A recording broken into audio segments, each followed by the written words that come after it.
கஷ்டம் மக்களே. ஏன்னா எல்லா மக்கள் தூங்குற நேரத்தில் நான் கடலில் பழம் போட்டு போகிறோம், நல்லா முடிச்சிருக்கோம். ஏன்னா நாங்கள் முடிச்சிருந்தா தான் குடும்பத்தை பார்க்க முடியும்.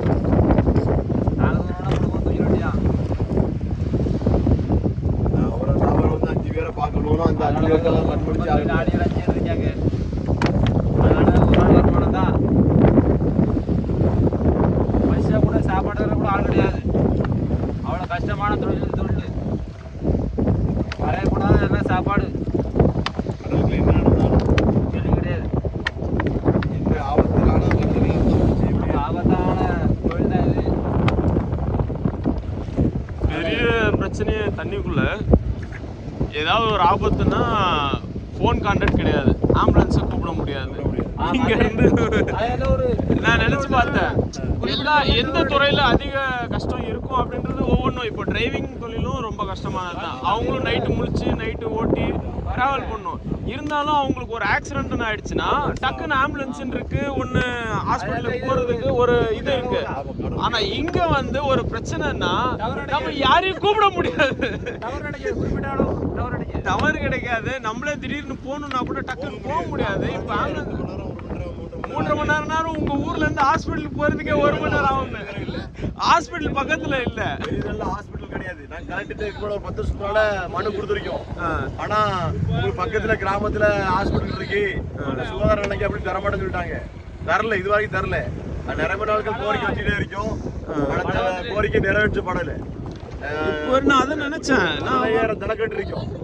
எங்களுக்கு ஹாஸ்பிட்டல் கிடையாது, என்ன கிடையாதுன்னா மின் கட்டணம் கட்டுறது கிடையாது. நிறைய சௌகரியங்கள் கம்மியா இருக்கு. இதெல்லாம் அரசு கவனிக்கணும். எங்களுடைய கோரிக்கை யூடியூப் பார்க்கும்போது நிறைய மக்களுக்கு தெரியப்படுத்துங்க. ஹாஸ்பிட்டல் கிடையாது, கடல்ல இருந்து ஒரு பாதிப்பு உடனே சொன்னா எங்களுக்கு கரை அருகில் ஹாஸ்பிட்டலே கிடையாது. இந்த மாதிரிலாம் வேதனையான விஷயங்கள் நிறைய இருக்கு. ஒரு அவசரம், சரி கடல்ல இருந்து டிராவல் பண்ணி போயிட்டோம், சரி கரையை போனோடனே ஏதாவது ஹாஸ்பிட்டல் போகணுன்னா முடியாது. என்ன ஹாஸ்பிட்டல் கிடையாது. 15,000 தலைக்கட்டு இருக்கோம், ஆனால் ஹாஸ்பிட்டல் கிடையாது. ஒரு 10 வருஷத்துக்கு முன்னாலே நாங்கள் எங்களுக்கு ஹாஸ்பிட்டல் வேணும் அப்படின்னு கேட்டோம். ஆனால் இன்னும் வரைக்கும் எங்களுக்கு அந்த ஹாஸ்பிட்டல் தரல. சுகாதார நிலையம் கிட்டத்தட்ட ஒரு ஜிஹெச் இருக்குன்னா படுக்கிறது கிராமத்தில் இருக்கு.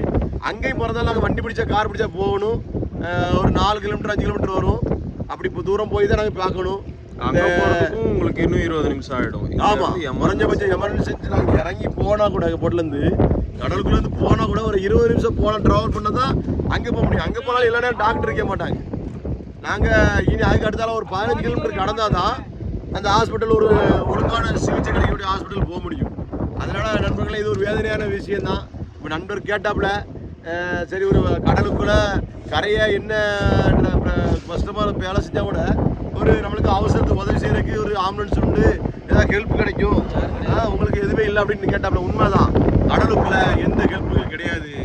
ஏதாவது பிரச்சனைனா எங்களுடைய வாழ்வாதாரம் கடுமையான பாதிக்கப்படுது.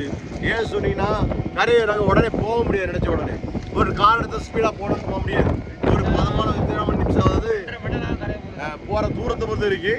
அந்த போகிற தூரம் லாங்கில் இருந்ததுன்னா கண்டிப்பாக 2 மணி நேரம் கழிச்சு அந்த கரைக்கு வர முடியும். அது வரைக்கும் வர முடியாது. காற்று இதெல்லாம் கடலில் கடந்து வரும்போது 2 மணி நேரம் கழிச்சு தான் நான் கரைக்கு வர முடியும். அப்போ அந்த 2 மணி நேரம் கழிச்சு கரைக்கு வந்தால் கூட உடனே ஹாஸ்பிட்டல் கிடையாது, உடனே ட்ரீட்மெண்ட் கிடையாது. அப்போ இப்படிலாம் சூழ்நிலை இருந்து நிறைய இறப்புகள்லாம் நிறைய நடந்திருக்கு.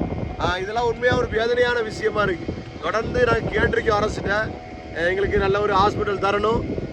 பார்க்குற மக்கள் இதுக்காக எங்களுக்காக சொல்லுங்க, பேசுங்க முடிஞ்ச வரைக்கும். நன்றி. ரொம்ப கஷ்டமான தொழில் தான். நண்பர் வந்தாட்டா இதெல்லாம் யாருக்கும் தெரியவே தெரியாது. இவ்வளோ கஷ்டத்தை மக்கள் நண்பர் வராருன்னா அதோட திரும்ப தான். அதாவது எல்லாரும் மீன் பிடிக்க காமிப்பாங்க, அங்கே உள்ள ரசிக்கிறத பார்க்கலாம் நீங்க அப்படின்னு நினைப்பீங்க. உள்ள வேதனையை சொல்றேன். உண்மையாவே ஒரு கடினமான விஷயம் இது பண்ணிருக்கேன். திரும்பியும் சொல்ல வேண்டிய காரணம், சில நேரங்கள் நினைச்சவங்க மனசுக்கு அப்படியே ஒரு அழுகையா வரும். ஒரு அவசரம் கூட நம்ம போனா கூட ஏதாவது ஒரு பிரச்சனை, சின்ன ஒரு பஸ் கூட பண்ண முடியாது சொல்லலாம். கடலுக்குள்ள தெரிஞ்சு வேலை. அதனால நண்பர்களே, எங்களுக்கு ஹாஸ்பிட்டல் வேண்டாம் தொடர்ந்து கேட்டிருக்கோம், எங்களுக்கு தரணும்.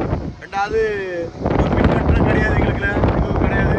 தனி கிராமம் கூட கேட்டிருக்கோம், அதுவும் தர மாட்டாங்க. இதெல்லாம் தொடர்ந்து பெரிய தலையில் தூத்துக்குடி மாவட்டத்தில் பெரிய தளத்தில் ஒரு பிரச்சனை இருந்துகிட்டே இருக்கு. இதுக்கு அரசு நல்ல ஒரு தீர்வு தரணும் எங்களுக்கு. நன்றி.